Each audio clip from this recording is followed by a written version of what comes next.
Hello guys, അപ്പൊ എല്ലാവർക്കും നമ്മുടെ പുതിയ വീഡിയോയിലേക്ക് സ്വാഗതം. അപ്പൊ ഇന്നത്തെ ഒരു വീഡിയോയിൽ 18 വയസ്സിന് താഴെയുള്ളവർക്ക് UPI പേയ്മെന്റുകൾ ചെയ്യാൻ പറ്റിയിട്ടുള്ള ഒരു ആപ്ലിക്കേഷനെ കുറിച്ച് പരിചയപ്പെടുത്താനാണ് ഞാൻ വന്നിട്ടുള്ളത്.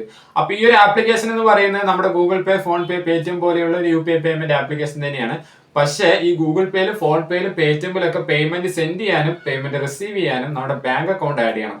എന്നാൽ ഞാൻ ഈ വീഡിയോയ്ക്കകത്ത് പറയാൻ പോകുന്ന ആപ്ലിക്കേഷനിൽ നിങ്ങൾക്ക് ബാങ്ക് അക്കൗണ്ട് ആഡ് ചെയ്തില്ലെങ്കിൽ കൂടിയും പേയ്മെന്റ് സെൻഡ് ചെയ്യാനും പേയ്മെന്റ് റിസീവ് ചെയ്യാനും സാധിക്കും എന്നുള്ളതാണ്. പിന്നെ ഇതിൽ അക്കൗണ്ട് തുടങ്ങേണ്ട കാര്യമൊക്കെ വളരെ ഈസിയാണ്. നിങ്ങളുടെ ആധാർ കാർഡ് നമ്പറും നിങ്ങളുടെ ഈ ഒരു ഫേസും പിന്നെ അതുപോലെ തന്നെ നിങ്ങളുടെ ഡിജിറ്റൽ സിഗ്നേച്ചറും മാത്രം മതി, നിങ്ങളുടെ മൊബൈൽ നമ്പർ മാത്രം മതി ഇതിൽ അക്കൗണ്ട് ക്രിയേറ്റ് ചെയ്യാനായിട്ട്. അപ്പൊ നല്ലൊരു ആപ്ലിക്കേഷൻ തന്നെയാണ്. അപ്പൊ ഏതാണ് ഈ ഒരു ആപ്ലിക്കേഷൻ, ഇതിലൂടെ എങ്ങനെയാണ് അക്കൗണ്ട് ക്രിയേറ്റ് ചെയ്യുന്നത്, ഇതിലൂടെ എങ്ങനെയാണ് പേയ്മെന്റ് സെൻഡ് ചെയ്യുന്നത്, പേയ്മെന്റ് റിസീവ് ചെയ്യുന്നത് എന്നുള്ളതൊക്കെ നമ്മൾ ഈ ഒരു വീഡിയോയിലൂടെ വളരെ വ്യക്തമായി പറഞ്ഞു തരുന്നുണ്ട്. അപ്പൊ എന്തായാലും നമുക്ക് വീഡിയോയിലേക്ക് കടക്കാം. അതിന് മുമ്പായിട്ട് നമ്മുടെ ഒരു ചാനൽ സബ്സ്ക്രൈബ് ചെയ്യാത്തവരാണ് നിങ്ങളെങ്കിൽ തീർച്ചയായും നമ്മുടെ ഒരു ചാനൽ മറക്കാതെ സബ്സ്ക്രൈബ് ചെയ്യുക. വീഡിയോ ഇഷ്ടപ്പെട്ടു കഴിഞ്ഞാൽ തീർച്ചയായും ലൈക്ക് ചെയ്യാനും ഷെയർ ചെയ്യാനും നിങ്ങളുടെ അഭിപ്രായ നിർദ്ദേശങ്ങൾ കമന്റ് ചെയ്യാനും വീഡിയോ ഹൈപ്പ് ചെയ്യാനും മറക്കണ്ട. അപ്പൊ നമുക്ക് നേരെ വീഡിയോയിലേക്ക് കടക്കാം. അപ്പൊ ഈ ഒരു ആപ്ലിക്കേഷന്റെ പേരെന്താന്ന് വെച്ചിട്ടുണ്ടെങ്കിൽ ഫാം പേ എന്നാണ്. ഫാം പേ എന്നും പറയും, ഇതിനെ ഫാം ആപ്പ് എന്നും പറയും കേട്ടോ. അപ്പൊ ഈ ഒരു ആപ്ലിക്കേഷൻ ഓപ്പൺ ചെയ്ത് കഴിഞ്ഞാൽ ഇതിപ്പോൾ ഞാൻ ഓൾറെഡി ഈ ഒരു ആപ്ലിക്കേഷൻ ഉപയോഗിക്കുന്ന ഒരാളാണ്. അപ്പോൾ നിങ്ങൾക്ക് വേണ്ടിയിട്ട് ഇതിന്റെ ക്ലിയർ ഡാറ്റ കൊടുത്തിട്ടാണ് ഞാനിപ്പോൾ ഇത് ചെയ്യുന്നത് കേട്ടോ. അപ്പോൾ ആപ്ലിക്കേഷൻ ഓപ്പൺ ചെയ്ത് കഴിഞ്ഞാൽ ഇവിടെ ആഡ് വരുന്നതായിരിക്കും. നിങ്ങൾ എന്ത് ചെയ്യാൻ അറിയോ, ഫാം ആപ്പ് എന്ന് പറഞ്ഞിട്ടുള്ള ഈ ഒരു ബട്ടണിൽ നിങ്ങൾ ക്ലിക്ക് ചെയ്യുക.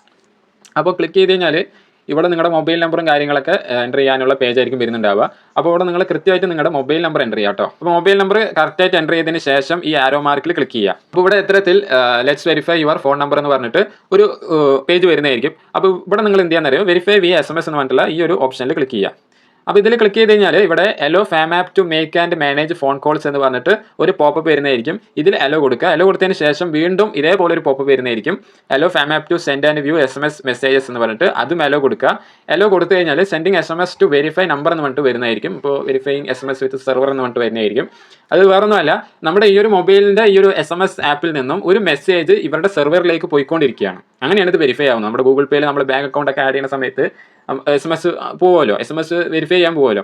ആ വെരിഫൈ ചെയ്തതിന് ശേഷമാണല്ലോ നമ്മുടെ ബാങ്ക് അക്കൗണ്ട് അതിനകത്ത് ആഡ് ആവുന്നത്. അപ്പോൾ അതേ പ്രക്രിയ തന്നെയാണ് ഇവിടെയും. ഇപ്പോൾ ഇവിടെ നമ്മുടെ ഫോൺ നമ്പർ വെരിഫൈഡ് എന്ന് പറഞ്ഞിട്ട് താഴെ നമ്മുടെ ഫോൺ നമ്പറും കാര്യങ്ങളൊക്കെ വന്നിട്ടുണ്ട്. ഇനി കണ്ടിന്യൂ കൊടുക്കുക. കണ്ടിന്യൂ കൊടുത്തതിന് ശേഷം ഇവിടെ നിങ്ങൾക്ക് കാണാനായിട്ട് സാധിക്കും authenticate your account via email എന്ന് പറഞ്ഞ് കാണാനായിട്ട് സാധിക്കും. അപ്പോൾ ഞാൻ ഇവിടെ ഓൾറെഡി ഈ ഒരു ആപ്പ് ഉപയോഗിക്കുന്ന ഒരാളാണ്. അപ്പോൾ ഈ ഒരു വീഡിയോ എടുക്കാൻ വേണ്ടിയിട്ട് ഞാൻ എന്ത് ചെയ്തിരിക്കുകയാണ്, ഇതിൻ്റെ ക്ലിയർ ഡാറ്റ കൊടുത്തിട്ടാണ് ഞാനിപ്പോൾ ഇത് എല്ലാം ചെയ്യുന്നത്. അപ്പോൾ ഇവിടെ എനിക്കിവിടെ വെരിഫൈ വിത്ത് ഗൂഗിൾ എന്ന് പറഞ്ഞിട്ടുള്ള ഓപ്ഷൻ ഉണ്ട്, വെരിഫൈ വിത്ത് OTP എന്ന് പറഞ്ഞിട്ടുള്ള ഓപ്ഷൻ ഉണ്ട്. ഈ വെരിഫൈ വിത്ത് OTP എന്ന് പറയുന്നത് നമ്മുടെ മൊബൈൽ നമ്പർക്ക് വരുന്ന OTP അല്ല കേട്ടോ. നമ്മുടെ മൊബൈൽ നമ്പർക്ക് വരുന്ന OTP അല്ല, നമ്മുടെ നേരത്തെ കൊടുത്തിട്ടുള്ള ഇമെയിലിലേക്ക് വരുന്ന OTP ആണ്.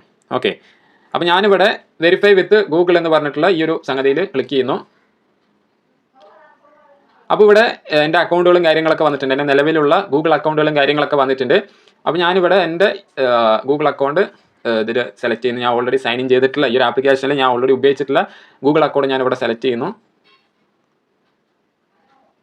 സെലക്ട് ചെയ്ത് എല്ലാം കഴിഞ്ഞാൽ ഇവിടെ your email has B verified എന്ന് പറഞ്ഞിട്ട് വന്നിട്ടുണ്ടാവും. ഓക്കെ, അപ്പോൾ ഇവിടെ എൻ്റെ ആ ഒരു ആപ്ലിക്കേഷൻ ഇൻ്റർഫേസിലേക്ക് വന്നിട്ടുണ്ട്. സോ അപ്പോൾ നിങ്ങൾക്ക് ഇങ്ങനെയുള്ളൊരു എന്താ പറയുക, ഇങ്ങനെയുള്ളൊരു ഇൻ്റർഫേസ് ആയിരിക്കില്ല വരുന്നുണ്ടാവുക. നിങ്ങൾക്ക് പറഞ്ഞാൽ വെരിഫൈ ചെയ്യാനുള്ള ഒരു പേജ് വരുന്നതായിരിക്കും, നിങ്ങളുടെ അക്കൗണ്ട് വെരിഫൈ ചെയ്യാനുള്ള പേജ് വരുന്നതായിരിക്കും. അപ്പോൾ ആ ഒരു വെരിഫൈ എന്ന് പറഞ്ഞിട്ടുള്ള ആ ഒരു ബട്ടണിൽ ക്ലിക്ക് ചെയ്ത് കഴിഞ്ഞാൽ നിങ്ങളുടെ ആധാർ കാർഡ് ഡീറ്റെയിൽസും കാര്യങ്ങളൊക്കെ ചോദിക്കും, ആധാർ കാർഡ് നമ്പറും കാര്യങ്ങളൊക്കെ ചോദിക്കും. അപ്പോൾ അത് കൃത്യമായിട്ട് എൻ്റർ ചെയ്യുക. കൃത്യമായിട്ട് എൻ്റർ ചെയ്തതിന് ശേഷം എല്ലാം സെറ്റപ്പ് ചെയ്തതിന് ശേഷം നിങ്ങളുടെ ഈ ഒരു ഫേസ് എന്താ പറയുക, നിങ്ങളുടെ ഫേസ് ക്യാമിൽ നിങ്ങളുടെ ഈ ഒരു ഫേസ് സ്കാൻ ചെയ്യാൻ പറയും. നിങ്ങളുടെ സെൽഫി ക്യാമറ ഉപയോഗിച്ചുകൊണ്ട് നിങ്ങളുടെ ഫേസ് ഒന്ന് ജസ്റ്റ് ഒന്ന് സ്കാൻ ചെയ്യാൻ പറയും. അപ്പോൾ അത് സ്കാൻ ചെയ്തതിന് ശേഷം പിന്നീട് നിങ്ങളുടെ ഡിജിറ്റൽ സിഗ്നേച്ചർ ചോദിക്കും. ഡിജിറ്റൽ സിഗ്നേച്ചർ എങ്ങനെയാണെന്ന് വെച്ചിട്ടുണ്ടെങ്കിൽ അതിലൊരു കോളം കൊടുത്തിട്ടുണ്ടാവും, ഒരു സ്പെസിഫൈഡ് ആയിട്ടുള്ള ഒരു കോളം കൊടുത്തിട്ടുണ്ടാവും. അതിൽ നമ്മൾ വിരൽ വെച്ച് ജസ്റ്റ് നമ്മൾ എന്ത് ചെയ്യുക, നമ്മുടെ പേരൊന്ന് എഴുതി കൊടുക്കുക. പേരോ നമ്മുടെ എന്താ പറയുക ലെറ്റേഴ്സ്, നമുക്ക് ഇഷ്ടമുള്ള ലെറ്റേഴ്സ് അങ്ങനെ എന്തെങ്കിലും ഒന്ന് എഴുതി കൊടുക്കുക. എന്നിട്ട് എന്താ പറയുക സബ്മിറ്റ് കൊടുക്കുക. സബ്മിറ്റ് കൊടുത്തു കഴിഞ്ഞാൽ പിന്നീട് നിങ്ങളുടെ പാരൻറ്റിൻ്റെ ആരുടെങ്കിലും മൊബൈൽ നമ്പർ ചോദിക്കും. അപ്പോൾ ആ മൊബൈൽ നമ്പർ നിങ്ങൾ തെറ്റാണ്ട് എൻ്റർ ചെയ്യുക. എൻ്റർ ചെയ്തതിന് ശേഷം അവരുടെ മൊബൈലിലേക്ക് ഒരു OTP പോകും. ആ OTP നിങ്ങൾ ഇതിൽ വന്ന് എൻ്റർ ചെയ്യുക എന്നുള്ളതാണ്. എൻ്റർ ചെയ്ത് എല്ലാം ചെയ്ത് കഴിഞ്ഞാൽ നിങ്ങൾക്ക് ഈ ഒരു ആപ്ലിക്കേഷൻ ഉപയോഗിക്കാനായിട്ട് സാധിക്കും എന്നുള്ളതാണ്. ഇനി ചിലർക്ക് ഈ ഒരു ഫേസ് റെക്കഗ്നേഷൻ ഉണ്ടല്ലോ, മറ്റേത് ആ ഒരു ഫേസ് ക്യാമറ ഉപയോഗിച്ചുകൊണ്ട് ഫേസ് ഇങ്ങനെ ചെക്ക് ചെയ്യുന്ന ആ പരിപാടി ഉണ്ടല്ലോ, അത് ചിലപ്പോൾ വർക്കായി നിന്നും വരില്ല. അങ്ങനെ വർക്കായില്ല എന്നുണ്ടെങ്കിൽ നിങ്ങൾ എന്ത് ചെയ്യുമെന്ന് കമൻറ്റ് ഇടുക കേട്ടോ. എനിക്ക് ഇങ്ങനെ വർക്ക് ആവണില്ല എന്ന് പറഞ്ഞിട്ട് കമൻറ്റ് ഇടുക. അപ്പോൾ ഞാൻ എന്നെ കൊണ്ട് കഴിയുന്ന രീതിയിൽ ഞാൻ നിങ്ങളെ ഹെൽപ്പ് ചെയ്യാനായിട്ട് ശ്രമിക്കാം എന്നുള്ളതാണ്. ഓക്കെ, അപ്പോൾ എല്ലാം ചെയ്ത് കഴിഞ്ഞാൽ ഇത്തരത്തിലുള്ള ഒരു ഇൻ്റർഫേസ് ആയിരിക്കും നിങ്ങൾക്ക് കാണാനായിട്ട് സാധിക്കുക. അപ്പോൾ ഇവിടെ നിങ്ങൾക്ക് അപ്പോൾ ഇവിടെ നിങ്ങൾക്ക് എന്താ പറയുക റീചാർജ്, പിന്നെ ഗൂഗിൾ പ്ലേ കീപ്പർ, പിന്നെ ഗിഫ്റ്റ് കാർഡ്സ് പറഞ്ഞിട്ട് കുറേ സംഗതികൾ നിങ്ങൾക്ക് കാണാനായിട്ട് സാധിക്കും. ഓക്കെ, അപ്പോൾ ഇതിന് നമുക്ക് ഓരോന്നും എങ്ങനെയാണെന്നുള്ളത് നമുക്ക് ചെക്ക് ചെയ്യാം. ഓക്കെ, അപ്പോൾ നമ്മളിവിടെ ആദ്യം ഇവിടെ സ്കാൻ ആൻഡ് പേ എന്ന് പറഞ്ഞ് കൊടുത്തിട്ടുണ്ട്. ഈ സ്കാൻ ആൻഡ് പേയിൽ ക്ലിക്ക് ചെയ്ത് കഴിഞ്ഞാൽ നമുക്ക് QR കോഡ് സ്കാൻ ചെയ്തിട്ട് നമുക്ക് എന്ത് ചെയ്യാൻ പറ്റും, പൈസ സെൻഡ് ചെയ്യാനായിട്ട് സാധിക്കുന്നുള്ളതാണ്. ഓക്കെ, അപ്പോൾ ഈ സ്കാനർ എടുത്തു കഴിഞ്ഞാൽ നിങ്ങൾ ആദ്യമായിട്ടാണ് ഈ ഒരു ആപ്ലിക്കേഷൻ ഉപയോഗിക്കുന്നതെങ്കിൽ ഇവിടെ ക്യാമറ പെർമിഷൻ ചോദിക്കും. അപ്പോൾ ആ ക്യാമറ പെർമിഷൻ നിങ്ങൾ എന്ത് ചെയ്യുക, അലോ കൊടുക്കുക. അലോ കൊടുത്തിട്ട് നമ്മൾ QR കോഡിലേക്ക് വെക്കുക, പേയ്മെൻറ്റ് ചെയ്യാം. ഓക്കെ, അത്രയേ ഉള്ളൂ. പിന്നെ നിങ്ങൾക്ക് UPI ID-യിലേക്കും UPI നമ്പറിലേക്കും നിങ്ങൾക്ക് പേയ്മെൻറ്റ് ചെയ്യാനായിട്ട് സാധിക്കും. അപ്പോൾ അതിന് വേണ്ടിയിട്ട് ഈ പേ UPI ID ഓർ നമ്പർ എന്ന് പറഞ്ഞിട്ടുള്ള ഈ ഒരു ഓപ്ഷനിൽ നിങ്ങൾ ക്ലിക്ക് ചെയ്യാം. അപ്പോൾ ഇവിടെ allow Farm app to access your contacts എന്ന് പറഞ്ഞിട്ടുള്ള ഒരു പോപ്പ് വരുന്നേക്ക് അത് അലോ കൊടുക്കണമെന്നുണ്ടെങ്കിൽ കൊടുക്കുക, അല്ലെങ്കിൽ ഡോണ്ട് അലോ കൊടുക്കണമെങ്കിൽ അതും ചെയ്യാം. ഞാനിവിടെ അലോ കൊടുക്കുന്നു. അലോ കൊടുത്തു കഴിഞ്ഞാൽ നമ്മുടെ കോൺടാക്റ്റിലുള്ളവരുടെ എല്ലാവരുടെയും ലിസ്റ്റ് ഇവിടെ വരുന്നതായിരിക്കും. നമ്മൾ സെർച്ച് ചെയ്യുന്ന സമയത്ത് കോൺടാക്റ്റിലുള്ളവരുടെയും ലിസ്റ്റ് അവിടെ വരുന്നതായിരിക്കും. അപ്പോൾ നമുക്ക് കോൺടാക്റ്റിലുള്ളവരുടെ ഇതിലേക്ക് നമുക്ക് പൈസ സെൻഡ് ചെയ്യാനായിട്ട് സാധിക്കുന്നുള്ളതാണ്. ഞാനിവിടെ എൻ്റെ ഒരു സഹോദരിയുടെ കോൺടാക്റ്റ് ഞാനിവിടെ സെലക്ട് ചെയ്യുന്നു. ഓക്കെ, അപ്പോൾ ഇവിടെ പേയ്മെൻറ്റിൻ്റെ ആ ഒരു പേജിലേക്ക് വന്നിട്ടുണ്ട്. ഇതാണ് പേയ്മെൻറ്റിൻ്റെ പേജ് എന്ന് പറയുന്നത്. ഇവിടെ നമ്മൾ എന്ത് ചെയ്യുക, എത്ര രൂപയാണോ നമ്മൾ അയക്കാൻ ഉദ്ദേശിക്കുന്നത് ആ എമൗണ്ട് ഇവിടെ എൻ്റർ ചെയ്യുക എന്നുള്ളതാണ്. ഞാൻ ഇവിടെ 1 റുപ്യാണ് അയക്കാൻ പോകുന്നത്. എൻ്റെ അക്കൗണ്ടിൽ എൻ്റെ ബാലൻസ് 1 റുപ്യാണ്. ഇനി അത് കണ്ടിട്ട് ആരും കളിയാക്കണ്ട. ഓക്കെ, അപ്പോൾ ഞാൻ ഇവിടെ 1 റുപ്യ ഞാനിവിടെ സെൻഡ് ചെയ്യാൻ പോകുന്നു. പേ കൊടുക്കുന്നു. പേ കൊടുത്തു കഴിഞ്ഞാൽ ഇവിടെ നിങ്ങളുടെ സ്ക്രീൻ ലോക്ക് ആയിരിക്കും ചോദിക്കുക. നമ്മുടെ ഗൂഗിൾ പേയിലും ഫോൺ പേയിലും പേടിഎമ്മിലൊക്കെ നമ്മൾ UPI പിന്നാണല്ലോ ചോദിക്കുന്നത്. ഇവിടെ അതല്ല, ഇവിടെ സ്ക്രീൻ ലോക്കാണ് ചോദിക്കുന്നത്. അപ്പോൾ നമ്മൾ എന്ത് ചെയ്യുക, ഒന്നുകിൽ നമ്മുടെ ഫിംഗർ പ്രിൻറ്റോ അല്ലെങ്കിൽ സ്ക്രീൻ ലോക്ക് അടിക്കുക. അവിടെ എൻ്റെ ഫിംഗർ പ്രിൻ്റാണ് വെച്ചിരിക്കുന്നത്. അപ്പോൾ നമ്മുടെ ലൊക്കേഷൻ പെർമിഷൻ ചോദിക്കും. അപ്പോൾ അതെന്ത് ചെയ്യുക, വൈൽ യൂസിങ് ദ ആപ്പ് എന്നോ അല്ലെങ്കിൽ അലോ എന്നോ നിങ്ങൾ കൊടുക്കുക എന്നുള്ളതാണ്. കൊടുത്തു കഴിഞ്ഞാൽ ഇവിടെ വീണ്ടും ഇത്തരത്തിലൊരു പേജ് ഇത്തരത്തിലൊരു പോപ്പ് വരുന്നതായിരിക്കും. അത് ടേൺ ഓൺ കൊടുക്കുക. ടേൺ ഓൺ കൊടുത്തു കഴിഞ്ഞാൽ പൈസ സെൻഡ് ആവുന്നതായിരിക്കും. ഓക്കെ, ഇത്തിരി നേരം പിടിക്കും. നമ്മുടെ ഇൻ്റർനെറ്റിൻ്റെ ഒരു ഇതുപോലെ ഉണ്ടാവും, സ്പീഡ് പോലെ ഉണ്ടാവും. ഓക്കെ, നമ്മുടെ പൈസ അവിടെ സെൻഡ് ആയിട്ടുണ്ട്. ഇനി അവളുടെ അക്കൗണ്ട് പോയി നോക്കി, അവൾ ഗൂഗിൾ പേ എടുത്ത് നോക്കി കഴിഞ്ഞാൽ എൻ്റെ പൈസ അവിടെ കാണും. ഓക്കെ, അപ്പോൾ ഇങ്ങനെയാണ് നമ്മൾ കോൺടാക്ട്സിലേക്കും നമ്പറുകളിലേക്കും UPI ID-കളിലേക്കും പൈസ സെൻഡ് ചെയ്യുന്നത്. ഓക്കെ, ഇതേ പ്രക്രിയ തന്നെയാണ് സ്കാൻ ആൻഡ് പേയിൽ ഏത് പേയ്മെൻറ്റ് ചെയ്യുമ്പോഴും ഇതേ പ്രക്രിയ തന്നെയാണ്. ഓക്കെ, ഇനി നമുക്ക് ഇതിനകത്ത് എങ്ങനെ റീചാർജ് ചെയ്യാമെന്ന് നോക്കാം. റീചാർജ് ചെയ്യാനായിട്ട് ഇവിടെ റീചാർജ് എന്ന് പറഞ്ഞിട്ടുള്ള ഈ ഒരു സംഗതിയിൽ ക്ലിക്ക് ചെയ്യുക. അപ്പോൾ റീചാർജ് ചെയ്ത് കഴിഞ്ഞാൽ നമുക്കിതിൽ കോയിൻസ് കിട്ടും. ഈ റീചാർജ് ചെയ്യുന്നതിലൂടെയും പിന്നെ പ്ലേ സ്റ്റോറിൽ റെഡീം കോഡ് പർച്ചേസ് ചെയ്യുന്നതിലൂടെയും നമുക്ക് കോയിൻസ് കിട്ടും. ഓക്കെ, അപ്പോൾ ഞാനിവിടെ റീചാർജ് കൊടുക്കുന്നു. റീചാർജ് കൊടുത്തു കഴിഞ്ഞാൽ ഇവിടെ നിങ്ങൾക്ക് ആരുടെ മൊബൈലിലേക്ക് നമുക്ക് റീചാർജ് ചെയ്യാനായിട്ട് സാധിക്കും. എൻ്റെ നമ്മുടെ മൊബൈലിലേക്ക് വേണമെങ്കിൽ റീചാർജ് ചെയ്യാം, അല്ലെങ്കിൽ നമ്മുടെ കോൺടാക്ട്സ് ഉള്ളവരുടെ മൊബൈലിലേക്ക് നമുക്ക് റീചാർജ് ചെയ്യാം, അല്ലെങ്കിൽ നമ്മുടെ കോൺടാക്ട്സിൽ ഇല്ലാത്തവരുടെ നമ്പറിലേക്ക് നമുക്ക് എന്ത് ചെയ്യാൻ പറ്റും, റീചാർജ് ചെയ്യാനായിട്ട് സാധിക്കും. ഓക്കെ, അപ്പോൾ ഞാനിവിടെ എൻ്റെ ഒരു കോൺടാക്റ്റ് ഞാനിവിടെ സെലക്ട് ചെയ്യാണ്. ഓക്കെ, എൻ്റെ ഒരു കോൺടാക്റ്റ് ഞാനിവിടെ സെലക്ട് ചെയ്യുന്നു. എൻ്റെ ഒരു കൂട്ടുകാരൻ്റെ കോൺടാക്റ്റ് ഞാൻ ഇവിടെ സെലക്ട് ചെയ്യുന്നു. അപ്പോൾ സെലക്ട് ചെയ്ത് കഴിഞ്ഞാൽ ഇവിടെ ഓട്ടോമാറ്റിക്കായിട്ട് അവർ ഏത് സിമ്മാണ് ഉപയോഗിക്കുന്നത് എന്ന് പറഞ്ഞിട്ട് അവിടെ കാണിക്കും. ഏത് സിമ്മാണ് അവർ ഉപയോഗിക്കുന്നത് എന്ന് പറഞ്ഞിട്ട് ഈ മുകളിൽ കാണിക്കാം. ഇനി അത് ഇററിൻ്റെ ഭാഗമായിട്ട് വരുന്നതാണ്, ഇതിനകത്തുള്ള ഇററിൻ്റെ ഭാഗമായിട്ട് വരുന്നതാണ് എന്നുണ്ടെങ്കിൽ, അതായത് ആ സിമ്മല്ല അവർ ഉപയോഗിക്കുന്നത് വേറെ സിമ്മാണെന്നുണ്ടെങ്കിൽ അത് മാറ്റിയിട്ട് വേറെ ഏത് സിമ്മാണോ അവർ ഉപയോഗിക്കുന്നത് അത് ജസ്റ്റ് സെലക്ട് ചെയ്യുക എന്നുള്ളതാണ്. അപ്പോൾ സെലക്ട് ചെയ്ത് കഴിഞ്ഞാൽ ഇവിടെ ഡാറ്റാ പാക്കുകളും കാര്യങ്ങളൊക്കെ വരും. ഇവിടെ add on data, combo, others, plan, voucher, talk time, unlimited, VAS പറഞ്ഞിട്ട് ഡാറ്റാ പാക്കുകൾ വരും. അപ്പോൾ ഇതിൽ നിങ്ങൾക്ക് എത്ര രൂപൻ്റെയാണ് നിങ്ങൾ റീചാർജ് ചെയ്യാനായിട്ട് ഉദ്ദേശിക്കുന്നത് ആ എമൗണ്ട് നിങ്ങൾ സെലക്ട് ചെയ്യുക എന്നുള്ളതാണ്. നമ്മൾ സാധാരണ ഗൂഗിൾ പേയിലേക്ക് എങ്ങനെയാണോ ചെയ്യുന്നത് അതേപോലെ തന്നെ. അപ്പോൾ ഇവിടെ ഇൻവാലിഡ് ഓപ്പറേറ്റർ ഓർ സർക്കിൾ എന്ന് പറഞ്ഞിട്ട് വന്നിട്ടുണ്ട്. ഞാൻ പറഞ്ഞല്ലോ അത് ഇററിൻ്റെ ഭാഗമായിട്ടും ചിലപ്പോൾ ഇങ്ങനെ വരാറുണ്ട്. ഓക്കെ, ഞാൻ എൻ്റെ കോൺടാക്റ്റ് തന്നെ എടുത്ത് കാണിച്ചു തരാം. എൻ്റെ കോൺടാക്റ്റ് ഞാൻ നിങ്ങൾക്ക് എടുത്ത് കാണിച്ചു തരാം. ഓക്കെ, ഞാനിവിടെ ഒരു 169 ഞാനിവിടെ ചെയ്യുന്നു.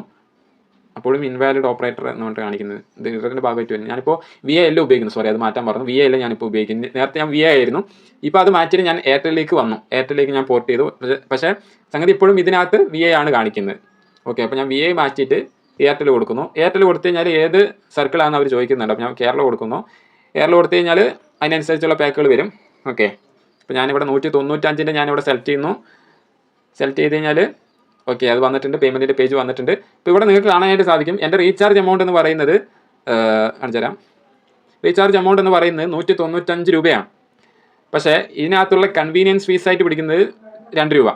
ഓക്കെ, 1.99 രൂപ, 1 രൂപ 99 പൈസയാണ് ഇതിനകത്ത് കൺവീനിയൻസ് ഫീസായിട്ട് പിടിക്കുന്നത്. ഓക്കെ, അപ്പോൾ നമ്മൾ ടോട്ടലായിട്ട് 196.99 രൂപ നമ്മൾ ഇതിനകത്ത് ആഡ് ചെയ്ത് കഴിഞ്ഞാൽ നമുക്ക് പേയ്മെൻറ്റ് ചെയ്യാനായിട്ട് സാധിക്കുള്ളൂ. ഇപ്പോൾ എൻ്റെ ബാലൻസ് 0 ആണ്, ശൂന്യമാണ്. അപ്പോൾ 196.99 രൂപ ഇതിനകത്ത് ആഡ് ചെയ്ത് കഴിഞ്ഞാൽ എനിക്ക് ഇതിനകത്ത് റീചാർജ് ചെയ്യാനായിട്ട് സാധിക്കുള്ളൂ, ഈ എമൗണ്ട് റീചാർജ് ചെയ്യാനായിട്ട് സാധിക്കുള്ളൂ കേട്ടോ.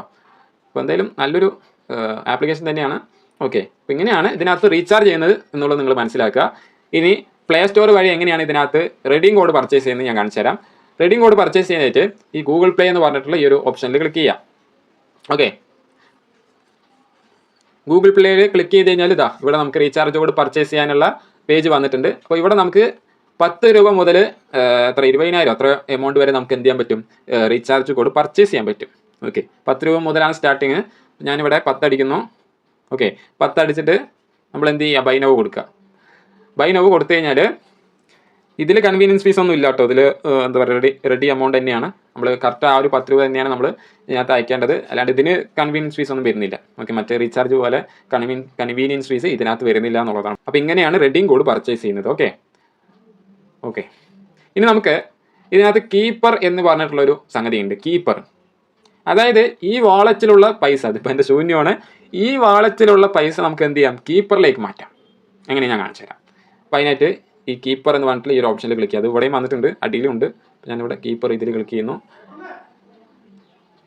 അപ്പോൾ ഇവിടെ ഇൻട്രൊഡ്യൂസിങ് ഓൾ ന്യൂ കീപ്പർ എന്ന് പറഞ്ഞ് വന്നിട്ടുണ്ട്. അപ്പോൾ സേവ് നൗ കൊടുക്കുക. സേവ് നൗ കൊടുത്തതിന് ശേഷം ഇവിടെ എൻ്റെ യുവർ സേവിങ്സ് എന്ന് പറഞ്ഞ് 2 രൂപ വന്നിട്ട് ഞാൻ ഓൾറെഡി ഇതിനകത്ത് ഇട്ട് വെച്ചിട്ടുണ്ട്.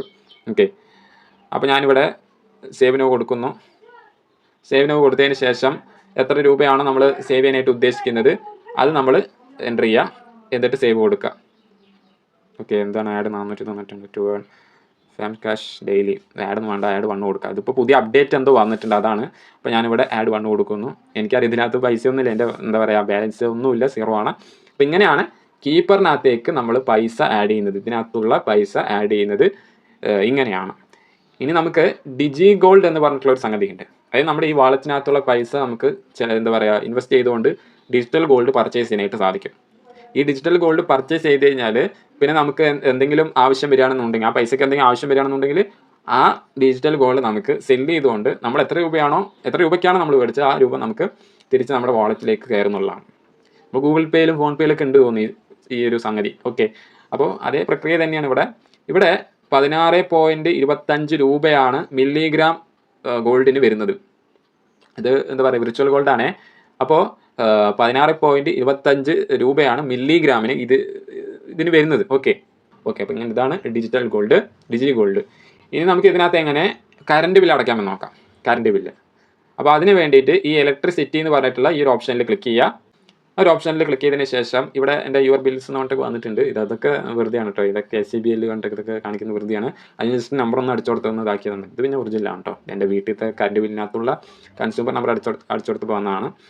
അപ്പോൾ ഇതെങ്ങനെ ചെയ്യേണ്ടതെന്ന് വെച്ച് കഴിഞ്ഞാൽ ഇവിടെ നിങ്ങൾക്ക് താഴെ കുറേ എന്താ പറയുക കുറേ സ്റ്റേറ്റുകളുടെ പേര് എഴുതി കാണിക്കും. അതിൽ കേരള സെലക്ട് ചെയ്യുക. കേരള സെലക്ട് ചെയ്ത് കഴിഞ്ഞാൽ ഇവിടെ Kannan Devan hills plantations company private limited എന്ന് പറഞ്ഞിട്ട് വന്നിട്ടുണ്ട്. പിന്നെ അതിൻ്റെ താഴെയാണ് നമ്മുടെ KCB. പിന്നെ KCB എന്ന് പറയുമ്പോൾ KCB L ആണ് കേട്ടോ. KCB L ആണ്. ഇനി എന്താ പറയുക അത് KCB L എന്ന് പറഞ്ഞിട്ട് നിങ്ങൾ ആരും ഇതാക്കണ്ട, KCB L ആണ്. ഓക്കെ, പിന്നെ അതിൻ്റെ താഴെ തൃശ്ശൂർ കോർപ്പറേഷൻ ഇലക്ട്രിസിറ്റി ഡിപ്പാർട്ട്മെൻറ്റ് എന്ന് പറഞ്ഞിട്ട് കൊടുത്തിട്ടുണ്ട്. അപ്പോൾ നമ്മുടെ KCB സെലക്ട് ചെയ്യുക. KCB സെലക്ട് ചെയ്ത് കഴിഞ്ഞാൽ ഇവിടെ പേ ഇലക്ട്രിസിറ്റി ബില്ല് എന്ന് പറഞ്ഞിട്ട് ഒരു പേജ് വരുന്നതായിരിക്കും. ഇവിടെ നിങ്ങൾ കൺസ്യൂമർ നമ്പർ അടിക്കുക കേട്ടോ. കൺസ്യൂമർ നമ്പർ അടിക്കുക. എന്നിട്ട് താഴെ നിങ്ങളുടെ നിക്ക് നെയിം അടിക്കും. നിക്ക് നെയിം അടിച്ചില്ലെങ്കിലും വലിയ കുഴപ്പമൊന്നുമില്ല, അതിനകത്ത് കൊടുത്തിട്ടുണ്ട്, അത് ഓപ്ഷനിലാണെന്നുള്ളത്. ഇനിയിപ്പോൾ നിങ്ങൾക്ക് കൺസ്യൂമർ നമ്പർ എവിടെയാണ് ബില്ലിൽ എവിടെയാണ് കൊടുത്തിട്ടുള്ളതെന്ന് അറിയില്ല എന്നുണ്ടെങ്കിൽ ഇതെന്ത് ചെയ്യാം, വ്യൂ സാമ്പിൾ ബില്ല് എന്ന് പറഞ്ഞിട്ടുള്ള ഈ ഒരു ഓപ്ഷനിൽ ക്ലിക്ക് ചെയ്യാം. അപ്പോൾ ഇവിടെ ഒരു സാമ്പിൾ ബില്ല് വരുന്നതായിരിക്കും. അപ്പോൾ ഇതിൽ കറക്റ്റ് കൊടുത്തിട്ടുണ്ടാവും എവിടെയാണ് കൺസ്യൂമർ നമ്പർ എന്നുള്ളത്. അപ്പോൾ എന്ത് ചെയ്യുക, അങ്ങനെ നോട്ട് ചെയ്തിട്ട് കൺസ്യൂമർ നമ്പറും കാര്യങ്ങളൊക്കെ നോട്ട് ചെയ്തിട്ട് നിങ്ങൾ ആ കൺസ്യൂമർ നമ്പർ ഇവിടെ അടിച്ചു കൊടുക്കുക എന്നുള്ളതാണ്. അത്രമാത്രം ചെയ്യേണ്ടുള്ളൂ. നിക്ക് നെയിം അടിക്കേണ്ട ആവശ്യമില്ല. നിക്ക് നെയിം വേണമെങ്കിൽ അടിച്ചാൽ മതി, വേറെ കുഴപ്പമൊന്നുമില്ല. അപ്പോൾ ഇങ്ങനെയാണ് ഇലക്ട്രിസിറ്റി ബില്ല് ഇതിനകത്ത് ആഡ് ചെയ്യുന്നത്. ഓക്കെ, ഇനി നമുക്ക് ഇതിനകത്ത് പൈസ എങ്ങനെ ആഡ് ചെയ്യാൻ നോക്കാം. നമ്മളിപ്പോൾ ഇത്രയും നേരം പറഞ്ഞത് പേയ്മെൻറ്റ് ചെയ്യാനാണ്, ഓരോ പേയ്മെൻറ്റുകൾ ചെയ്യാനാണ്. നമുക്ക് ഇതിനകത്തേക്ക് പൈസ ആഡ് ചെയ്യണമെന്നുണ്ടെങ്കിൽ ഇതിവിടെ പ്ലസ് ബട്ടൺ കാണുന്നുണ്ടോ, ഈ പ്ലസ് ബട്ടണിൽ ക്ലിക്ക് ചെയ്യുക.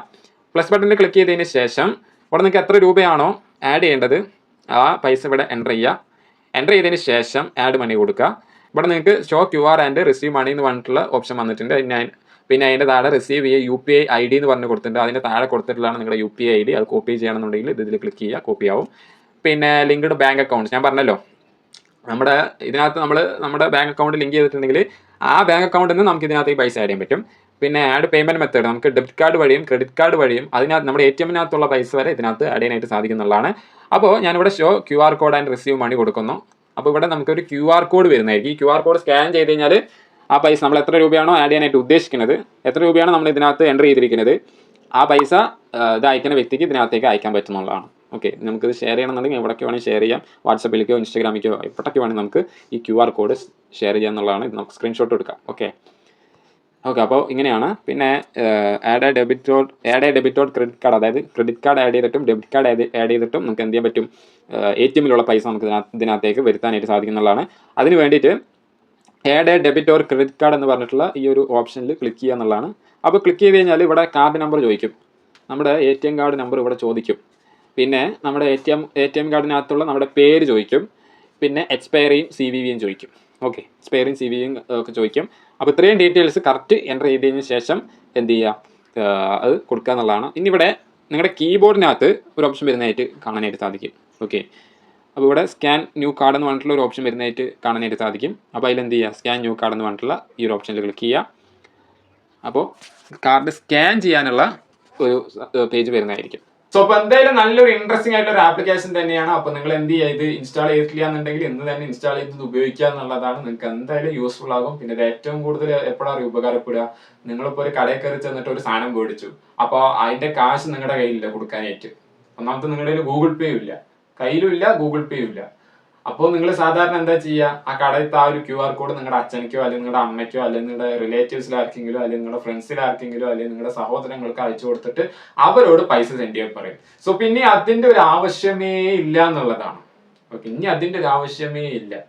ഓക്കെ, അപ്പൊ നല്ലൊരു ഇൻട്രസ്റ്റിംഗ് ആയിട്ടുള്ള ഒരു ആപ്ലിക്കേഷൻ തന്നെയാണ്. നിങ്ങൾ എന്തായാലും മസ്റ്റ് ആയിട്ട് ഉപയോഗിക്കുക എന്നുള്ളതാണ്. പിന്നെ ഇതിൽ തുടക്കക്കാർക്ക് 50,000 മുകളിലൊന്നും ആഡ് ചെയ്യാൻ പറ്റില്ല ഇതിനകത്തേക്ക്. ഇനി അഥവാ ആഡ് ചെയ്യണമെന്നുണ്ടെങ്കിൽ രക്ഷിതാക്കളിൽ ആരെങ്കിലും പാൻ കാർഡ് നമ്പർ അടിച്ചു കൊടുത്തിട്ട് അത് വെരിഫൈ ചെയ്യണം. അത് വെരിഫൈ ചെയ്ത് കഴിഞ്ഞാൽ നമുക്ക് ഇതിനകത്ത് 50,000 മുകളിൽ ഒരു 99,000 രൂപ വരെ ആഡ് ചെയ്യാൻ പറ്റുള്ളൂ. പിന്നെ 99,000 മുകളിൽ ആഡ് ചെയ്യണമെന്നുണ്ടെങ്കിൽ അതിന്റെ പ്രൊസീജിയേഴ്സ് ഉണ്ട്, അതെല്ലാം കംപ്ലീറ്റ് ചെയ്ത് കഴിഞ്ഞാൽ അതിന്റെ മുകളിൽ നമുക്ക് ആഡ് ചെയ്യാനായിട്ട് സാധിക്കും എന്നുള്ളതാണ്. അപ്പൊ നല്ലൊരു ആപ്ലിക്കേഷൻ തന്നെയാണ്. നിങ്ങൾ എന്തായാലും മസ്റ്റ് ആയിട്ട് ഉപയോഗിക്കുക എന്നുള്ളതാണ്. നല്ല രീതിയിൽ ഉപയോഗിക്കുക, നല്ല രീതിയിൽ ഹാൻഡിൽ ചെയ്യുക എന്നുള്ളതാണ്. സോ അപ്പൊ എന്തായാലും നമ്മുടെ ഈ ഒരു വീഡിയോ നിങ്ങൾക്ക് ഇഷ്ടപ്പെട്ടെന്ന് വിചാരിക്കുന്നു. ഇഷ്ടപ്പെട്ടെങ്കിൽ തീർച്ചയായും ലൈക്ക് ചെയ്യാനും ഷെയർ ചെയ്യാനും ചാനൽ സബ്സ്ക്രൈബ് ചെയ്യാനും മറക്കണ്ട. ചാനൽ സബ്സ്ക്രൈബ് ചെയ്തതിന് ശേഷം തൊട്ടടുത്ത് കാണുന്ന ബെല്ലൈക്കൺ ക്ലിക്ക് ചെയ്ത് ഓൾ എന്ന ഓപ്ഷൻ എനാബിൾ ചെയ്യാനും മറക്കണ്ട. അത്തരത്തിൽ എനാബിൾ ചെയ്ത് കഴിഞ്ഞാൽ ഞാൻ അപ്ലോഡ് ചെയ്യുന്ന ഇത്തരത്തിലുള്ള ടെക് റിലേറ്റഡ് ആയിട്ടുള്ള കണ്ടന്റ്സ് എല്ലാം നിങ്ങളുടെ മൊബൈലിലേക്ക് യൂട്യൂബ് നോട്ടിഫിക്കേഷൻ ആയിട്ട് വരുന്നതാണ്. പിന്നെ അതുപോലെ തന്നെ വീഡിയോ ഹൈപ്പ് ചെയ്യാനും നിങ്ങളുടെ അഭിപ്രായ നിർദ്ദേശങ്ങൾ കമന്റ് ചെയ്യാനും മറക്കണ്ട. അപ്പൊ നമുക്ക് അടുത്ത വീഡിയോയിൽ കാണാം. അതുവരേക്കും ബൈ.